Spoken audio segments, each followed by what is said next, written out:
Hey guys, so you've been doing some reading about this two loops model of living systems, which is a great tool to talk about change in the church, to talk about change in diocesan systems, to talk about the need for the redeveloping, restarting, and planting of congregations.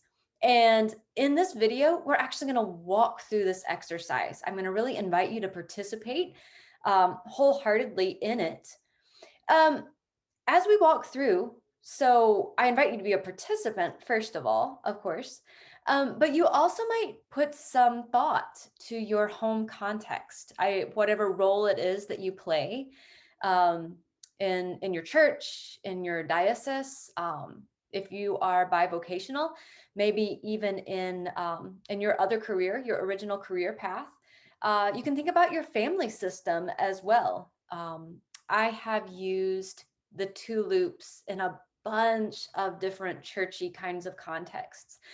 I've used it on a personal level as almost a labyrinth kind of exercise for people during the season of Advent. I have used it for a group in Virginia that was discerning where its ministry in Haiti was going to go to next, or whether that the season of that ministry had ended. I have used it with groups of clergy discerning transition, with congregations kind of who were in need of some fresh perspective, and of course with church planters who are learning to navigate not just their own vision and team, but figuring out how that fits into the wider picture of the mission of the Episcopal Church and the diocese where they're residing in. So when I am in person leading this exercise, what I love to do is clear a big spot on the floor and outline the two loops using that blue painter's tape. Painter's tape is great because it usually doesn't leave any marks on the floor when you pull it up. And I like to make it big enough so that people who are participating can actually come up and stand on the two loops.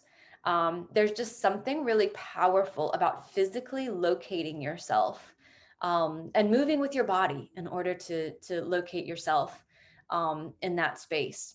Now, that's not always possible, right? So for the last 2.5 years, when I've used the two loops exercise, I have figured out how to do this online over Zoom. And it actually works pretty well. So let me share with you the graphic that I have found to be helpful when presenting this material online. Oh, there it is. Okay. So this looks a little like the graphic that was in the material to read about the two loops, except it has way fewer words and it's got some pictures that I, pulled off the interweb. And pasted into it to really kind of illustrate where these steps are. You can see that I've gone with the metaphor of planting. Of course, we talk about church planting, and gardening and farming is always a good metaphor for that. So I've used those kinds of pictures here. What you're going to see, I know that you've read a lot of this, but sometimes it's helpful to have a visual. Is that the two loops are they're not one long continuous thing, but it's like they feed into one another. They weave together. And in fact, we have not just two loops, but even when maybe we get to the end of the second loop, what happens, is that it begins to curve over again. And we get the start of another season of growing and stewarding. But at the beginning, you see the season of planting, the season of new growth, right? On this first loop. The season of stewarding and long-term visioning, again on the first loop. Of hospicing. I also like to say hospicing and harvesting here. And then the season of death and of composting. Often often church life charts like this that kind of show the phases of a church or a community's life, often they will consist of something a lot like this first loop, the season of planting and growth, and then the season of hospicing and decline and compost. What I love about this two loops model is that simultaneously, and you can like see the visual, right? um Even as this first loop is going through its stages, you're seeing a new loop start to form, this one of naming, connecting, and nourishing. I love the image of the plants and flowers that are able to break up through the concrete, and start new life. So this naming, connecting, nourishing, and then moving up toward illumination. We're going to go through all of these in a whole lot more detail here in a second. And then what you can really see in this image is this transition, or this stage of bridging. And to me, this just represents what we believe as Christians, so helpfully, that death, whether it's of a person, of a body, of a family, or of a worshiping community, of a church, of an institution, um, that that description of the life cycle is never the end, that there's always something new, something living that emerges, out of the compost, the rich, nourishing compost that creates. And because of all of that, something that I found helpful to say when I'm using the two loops with groups is that there's no bad place to be on these two loops. There's no shameful place to be. This exercise is about inviting you to name realistically, and vulnerably, and ultimately helpfully and effectively where you are, where your church is, so that we can reach this point where new growth begins to emerge, right? Okay, so you know what? I'm going to stop sharing this for just a second so you can see my face. Here's what I want to invite you to do. I want to invite you to really try out this exercise. And what you're going to need to do is choose a perspective that you're going to take on this two loops journey. If you're part of an existing Episcopal church, you could think about that church in its stage of its life cycle. Um, Gosh, you could think of this on a personal level. You could think of it as your journey through seminary education. You could think about it as your diocesan system, or maybe even your place in your diocesan system, your relationship with your church community or with your wider diocese. Or right, if you are bivocational, if you are working somewhere other than the church right now, you could think of this as your other place of work, or as your family system as well. You could get really personal with it in that way. And no need to tell me or any of your fellow students which perspective you're taking, but just for your own mind. This is going to be most helpful if you're thinking about one perspective, one context in which you're finding yourself. You're going to see, you might not be able to see, so I'm just going to show you right now that when I lead this exercise, I've got the 8 spots all listed out for me on these cards. See, on the back is all the words that I'm going to read for you. And that can be a helpful thing if you decide that you would like to use this in one of your contexts, to have something like this printed out. The descriptions are in the written material that I know that you have glanced through. And so now we're going to start the journey. And remember how I said that in person, I really like to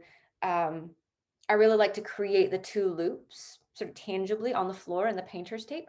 Since we're online right now, what I want to invite you to do is, as I read the description of one of these spots on the two loops, if you find yourself saying, that sounds like me, just mark that by raising your hand, right? And we're not actually on Zoom, so nobody's going to see you raise your hand, but that's okay. Just do something, do something tangible, do something physical that helps you claim that space. Does that make sense?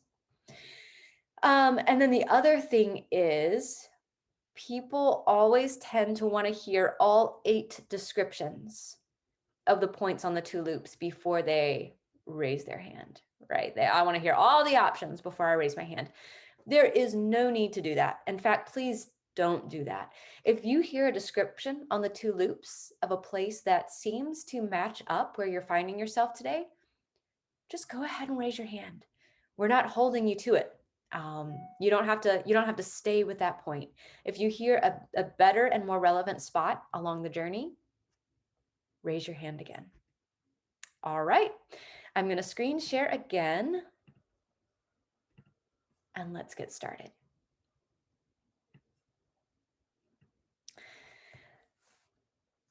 So the beginning of our journey here on the far left is this moment of planting and stewarding. At the start of the first loop, the community is at the beginning of its life cycle. It has a vision, and its team has a strong sense of what it's about and what they're called to do. We're enthusiastically pouring in energy and resources and developing a vision of what this community could be. If you're finding yourself in this planting or stewarding phase of life, I invite you to raise your hand here with me. I should also say that you're going to notice that I have chosen to use the language of worshiping communities, of church communities, as I'm leading us on this journey. And the perspective, the context that you've chosen to look at may not be a faith community, and that's perfectly okay. I'm going to use that language, but I invite you to translate it however works best for you. Okay, we're now traveling up that first loop, and we're getting to a place, and now I realize it's not specifically spelled out on this graphic, but we're getting to this place of long-term visioning. I've marked it by a picture of a tomato plant that's gotten just big enough that it needs this stake around it to hold it upright.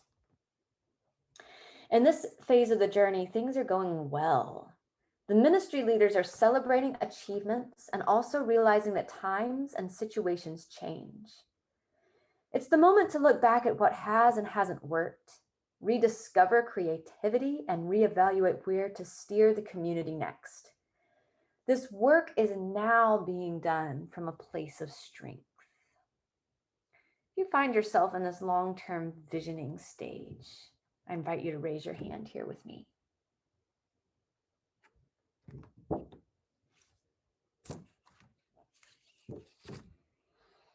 Hospicing or harvesting. Long-term visioning doesn't always go well. Every community experiences blind spots, a tendency to coast, a series of unfortunate events, or it might just get stuck. Gosh, maybe it even experiences the challenge of a worldwide pandemic. The community may move into hospicing, otherwise known as decline. This isn't necessarily bad. It's a stage in the life cycle of all living systems. Ministry means dealing with endings. And quite often they are accompanied by fatigue, burnout, crankiness, and even conflict. Is there a way to face this moment with creativity, without denial, and find ways for a resurrected life to emerge?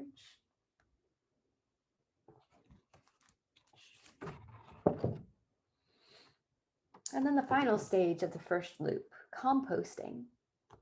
Most communities will at last come to an end. You might point out that none of the house churches started and visited by Paul the Apostle are still in existence, but their descendants are. Compost is not the same thing as trash. Remember, in the Christian story, death isn't failure. In this stage, we ask how to end with grace and dignity and use the rich compost to nourish future seeds. Meanwhile, there's a second loop developing here, even as the first is moving through its stages. In some ministry situations, this loop begins with people who didn't fit onto the old loop, maybe even some who were kicked off of the first loop, the dreamers, the reformers, the prophets, etc. Or maybe it's folks who join the game later, who sense the value of the community and are able to see a creative way forward. I'm going to call this a naming or initiating phase. And if that's where you feel like you are in this moment, raise your hands with me.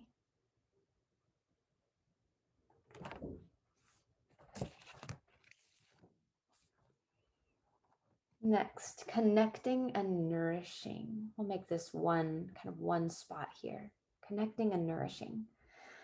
Whoever they are, these inspired leaders discover they're not alone. There are others inside and outside of the community who have a similar spark and want to imagine the church in a new resurrected form. They start talking and imagining together, and maybe even committing to learn things from each other and trying out some new things.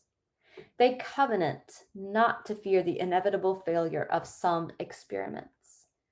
Remember, every successful initiative might have tried a dozen other things before they hit on what worked. If you're feeling yourself in this connecting and nourishing stage, go ahead and raise your hand here.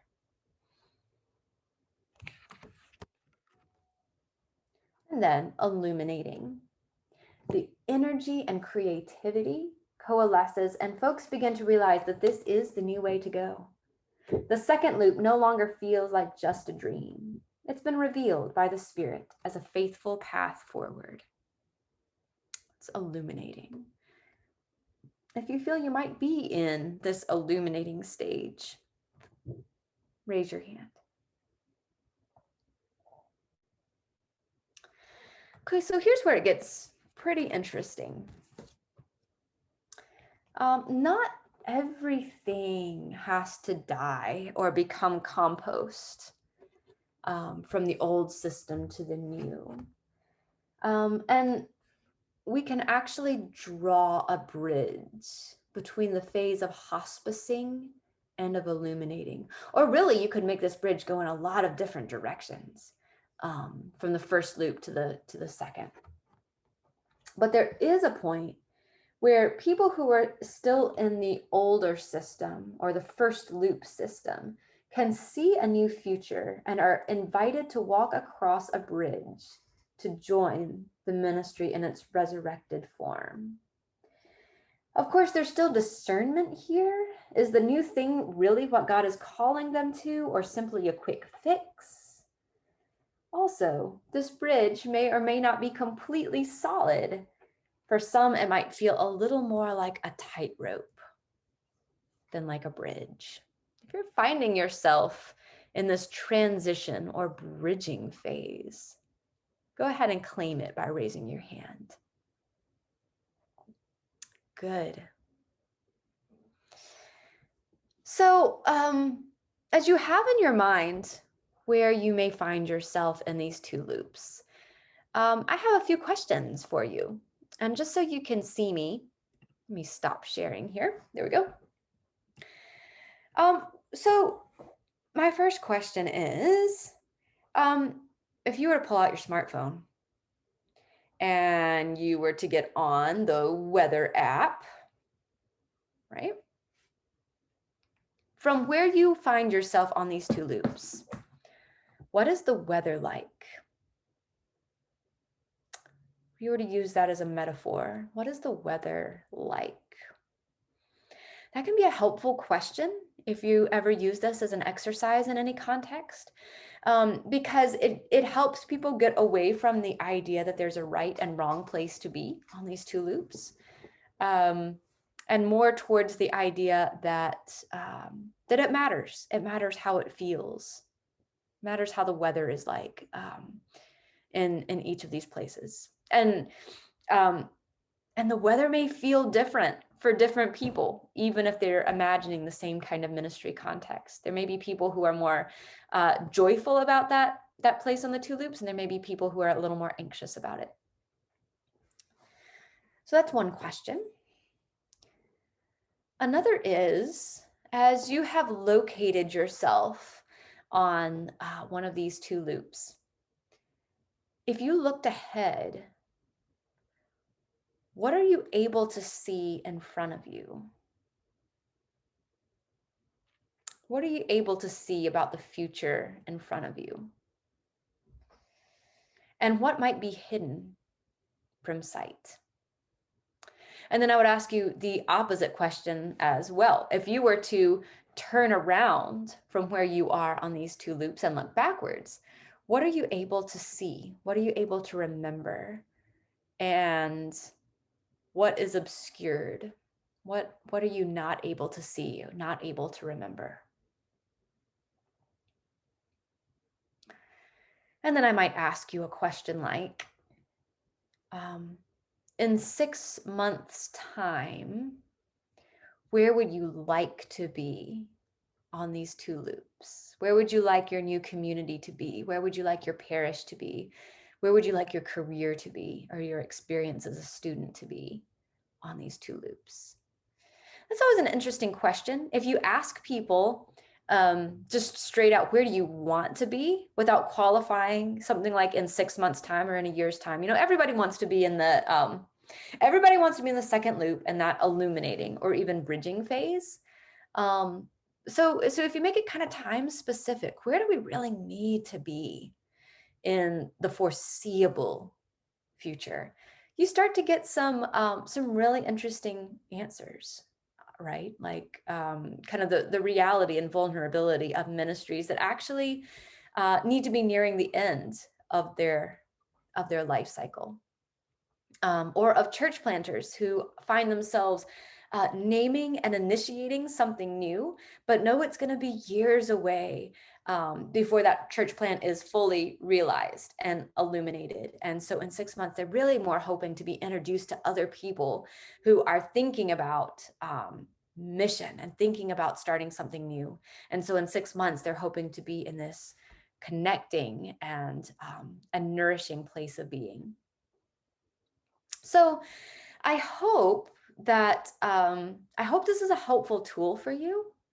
I hope that once this class is over, you might find a place or a context in which you actually pull it out and use it with a group of people.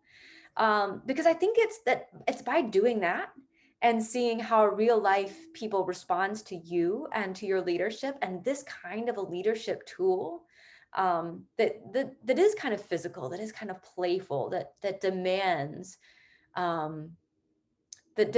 real and vulnerable and effective